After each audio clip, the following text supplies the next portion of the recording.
Estudiantes, tengan un saludo cordial. El día de hoy vamos a hablar sobre el populismo en América Latina, un tema del segundo trimestre de la materia de ciencias sociales.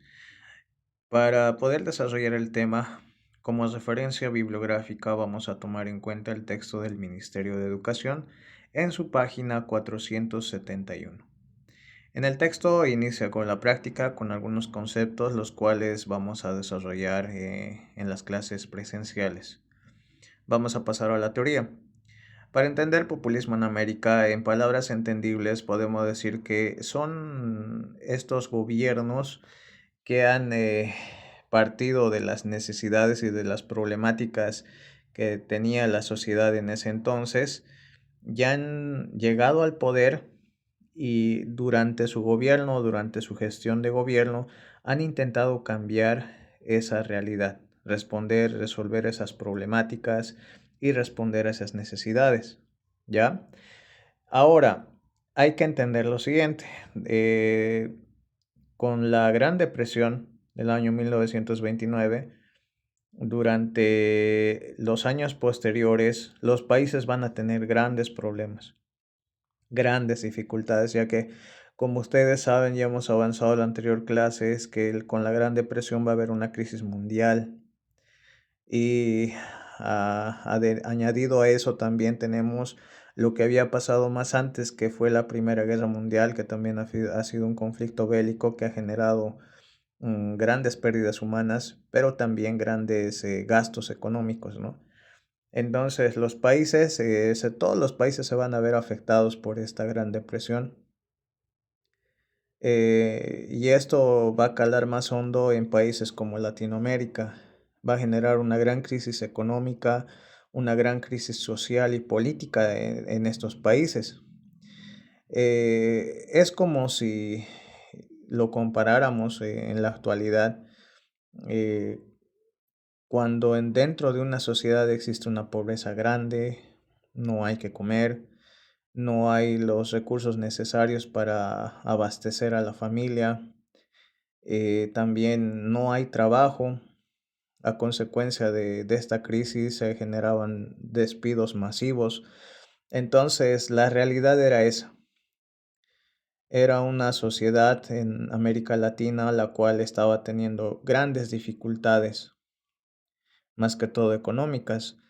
Es en ese entendido de que durante esta crisis que se va a dar en estas décadas, van a emerger diferentes líderes políticos, ¿ya?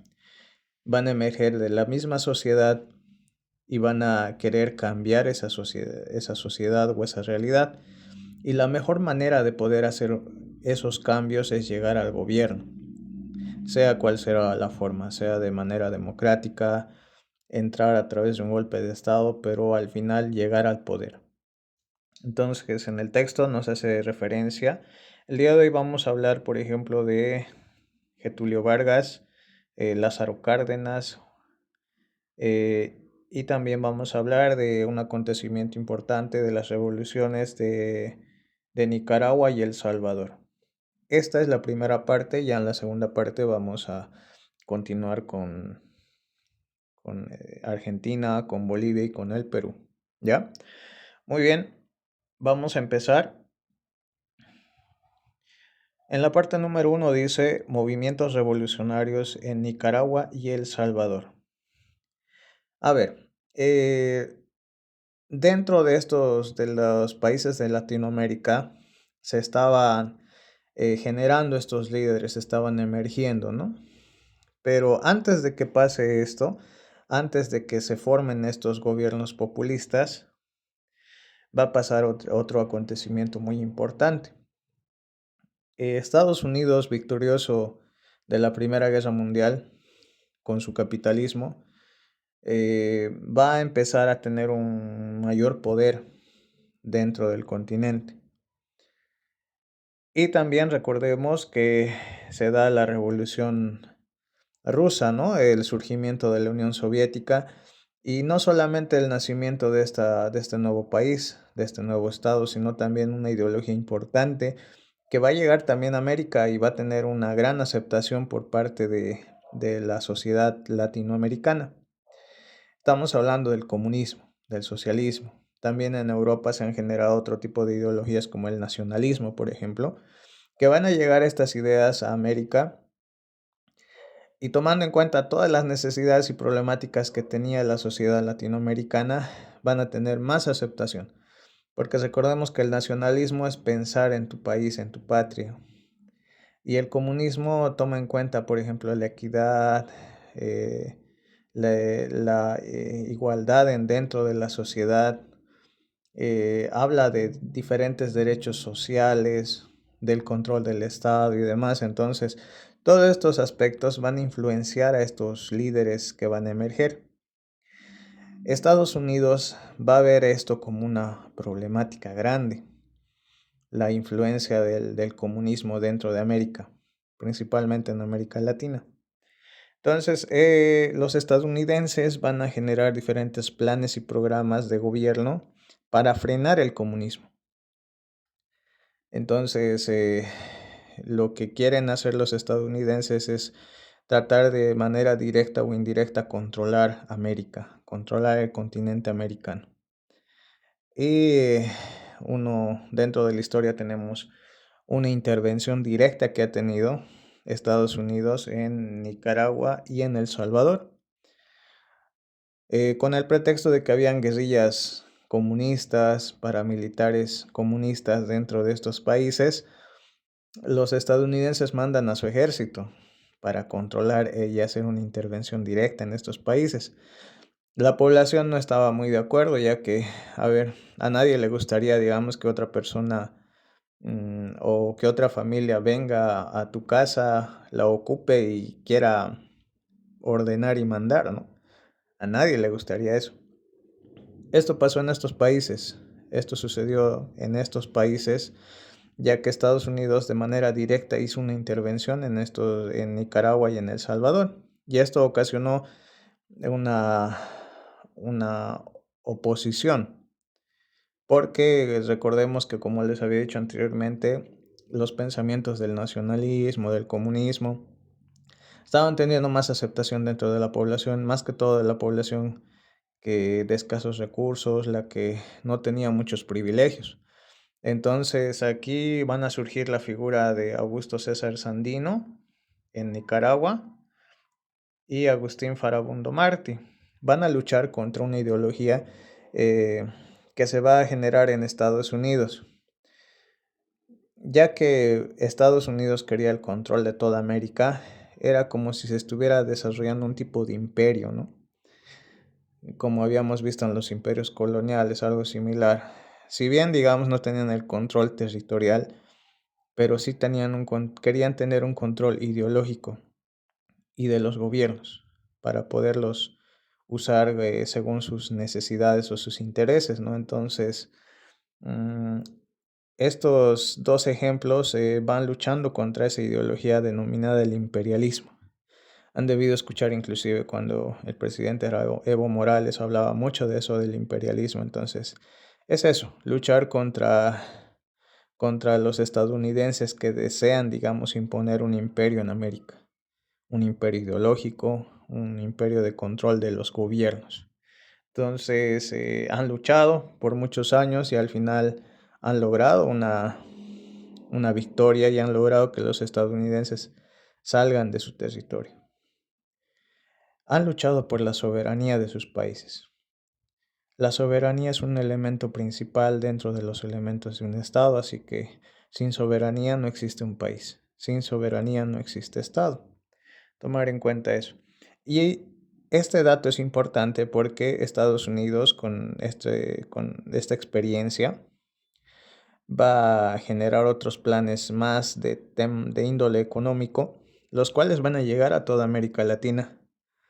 Y al final va a generar una influencia grande y un control y dominio grande dentro del continente americano, más que todo en América Latina. Pero eso lo vamos a avanzar más adelante. Muy bien, ahora vamos a hablar sobre Getúlio Vargas. Getúlio Vargas y el estado Novo en Brasil. Getúlio Vargas es un personaje importante, ya que este va a generar una influencia grande para los gobiernos populares en América Latina. Fue un personaje muy importante en Brasil, ya que gracias a Getúlio Vargas se ha desarrollado la industria y la modernización en Brasil. Gracias a lo que inició Getúlio Vargas, vemos hoy por hoy cómo es Brasil, ¿no? Es una potencia mundial. Así que donde inició el inicio para el desarrollo de este gran país fue bajo la presidencia de Getúlio Vargas. Entonces hay que tomar en cuenta lo que dice el texto. Habla de que él ha implementado industrias en Brasil, se ha empezado la modernización, pero también ha tomado en cuenta las necesidades de la población. Por ejemplo, los derechos laborales del trabajador. Ha generado durante su gobierno estos cambios, ¿no? Que, por ejemplo, vemos aquí en lo que dice la lectura del texto, ¿no? Y este personaje ha influenciado a otros líderes populistas para que puedan llegar al poder. Les ha animado con el ejemplo que él ha realizado en su país para que emerjan o surjan otros líderes populistas. Y algo también para finalizar importante es que este presidente ha sido uno de los de la época que ha tenido más aceptación por los obreros y también por las personas de escasos recursos, ¿no? Miren, ahí están los ejemplos de sus pancartas, ¿no? Todos lo querían a Getúlio Vargas. Aunque también si buscan en internet van a encontrar, ha sido un personaje controversial dentro de la historia del Brasil. Continuamos con Lázaro Cárdenas y la herencia de la Revolución Mexicana. 1910-1920 se dio la Revolución Mexicana. Se han dado grandes cambios con su constitución de 1917. Se han implementado en la constitución, en la ley de leyes, derechos sociales, ¿no?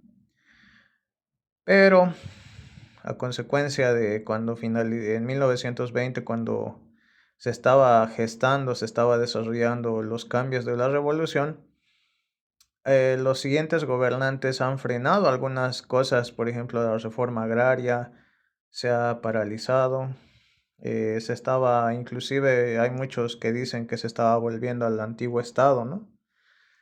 Eh, y con la llegada de este personaje al gobierno de México, de Lázaro Cárdenas, en 1934, es como si hubiera sido la segunda parte de la Revolución Mexicana, ya que ha hecho grandes cambios. Por ejemplo, ha nacionalizado el petróleo, ha hecho una reforma agraria real. Si bien en la Revolución Mexicana se planteaba la reforma agraria, poco o nada había cambiado durante ese tiempo, hasta la llegada de Lázaro Vargas. También se da un proceso de industrialización y se aplican leyes sociales, por ejemplo, la educación gratuita y pública, y como dice el texto, inauguró la Universidad Obrera. A ver, aquí ya estamos viendo algo interesante. Los países en esta época están empezando a desarrollar su industria, están empezando a modernizarse. Más adelante vamos a ver la historia de Bolivia y vamos a ver qué es lo que pasó en nuestro país, que va a haber una gran diferencia. ¿Ya? Y para finalizar, dice en el punto E, acogida de republicanos españoles. En el año 1936 al 39 ha habido una guerra civil española, ¿ya? Y este presidente mexicano les ha abierto las puertas a más de 20,000 españoles para que lleguen a México y sean asilados políticos, reciban un asilo político.